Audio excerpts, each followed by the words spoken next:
और जेएनयू में आज दो पक्षों में मारपीट के बाद तनाव बढ़ गया। एबीवीपी और लेफ्ट ने एक दूसरे पर मारपीट के आरोप लगाए हैं। दिल्ली पुलिस ने केस दर्ज कर लिया है और जांच जारी है।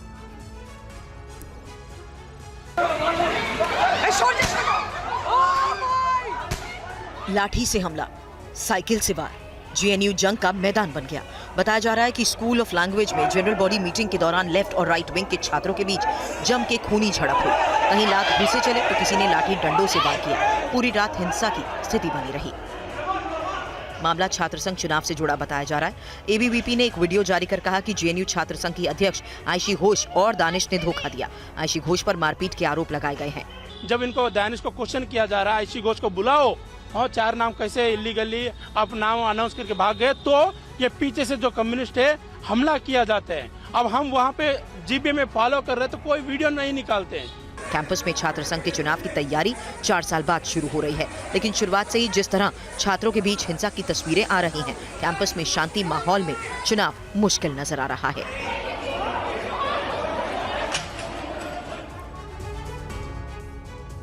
WTO में कृषि व्यापार सुधार को लेकर चल रही बैठक में थाईलैंड के राजदूत को भारत पर आरोप लगाना महंगा पड़ गया। भारत के साथ टकराव के बाद थाईलैंड ने WTO में अपने राजदूत को वापस बुला लिया है।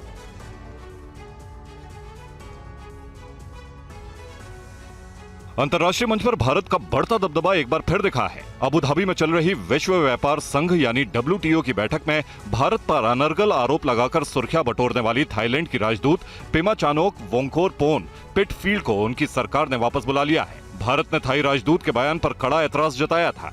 थाईलैंड की राजदूत पेमाचानोक पिटफील्ड ने इन वार्ताओं में भारत पर आरोप लगाया था कि भारत सब्सिडी देकर चावल खरीदता है और उसे अंतर्राष्ट्रीय बाजार में निर्यात किया जाता है। भारत ने इसका तत्काल विरोध किया था और उसके बाद से भारतीय प्रतिनिधि थाईलैंड की राजदूत की उपस्थिति वाली बैठकों का बहिष्कार कर रहे हैं। और इस बहिष्कार का नतीजा ये हुआ कि गुरुवार की रात को WTO में थाईलैंड की राजदूत पेमाचानोक पिटफील्ड को वापस बुला लिया गया है। कृषि सब्सिडी और खाद्य सुरक्षा पर WTO 2 धड़े में बढ़ गया है। भारत ने प्रस्ताव दिया है कि कृषि सब्सिडी में नियम बदले जाएं, सब्सिडी तय करने का आधार वर्ष और मूल्यांकन का नया फॉर्मूला लागू हो, विकासशील देशों को अपने किसानों की मदद करने का मौका मिले। फिलहाल WTO में गतिरोध दूर होता नहीं दिख रहा। चीन में नए साल की शुरुआत के बाद हुई पहली बर्फबारी में बीजिंग सेंट्रल एक्सिस और ग्रेट वॉल ऑफ बर्फ से ढक गए हैं। बर्फबारी के बाद यहां पर तापमान में भारी गिरावट दर्ज की गई है। आप देखिए हालात। चीन की राजधानी बीजिंग में भारी बर्फबारी के बाद चारों तरफ बर्फ की सफेद चादर बिछ गई।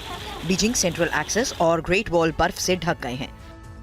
बीजिंग में लूंग वर्ष की पहली बर्फबारी के बाद शिक्जिया दर्रे की दीवार बर्फ से ढक गई है। जिंजियांग में पश्चिमी और दक्षिणी काशगर और होटन के ऊंचाई वाले इलाकों में भी भारी बर्फबारी हुई है। चीनी मौसम वैज्ञानिक के अनुसार 11 मार्च तक ठंडी हवाएं चलने की संभावनाएं हैं और इससे देश के ज्यादातर हिस्सों में तापमान भी कम होगा। दक्षिण में भारी बारिश की चेतावनी जारी की गई, जबकि उत्तर के अधिकांश हिस्सों में हल्की बारिश की संभावना है। ठंडी हवाओं की वजह से मध्य और पूर्वी क्षेत्रों के ज्यादातर इलाकों में 4 से 6 डिग्री सेल्सियस तक तापमान में गिरावट देखी गई, जबकि तापमान में 8 डिग्री सेल्सियस से 10 डिग्री तक की गिरावट दर्ज की गई है।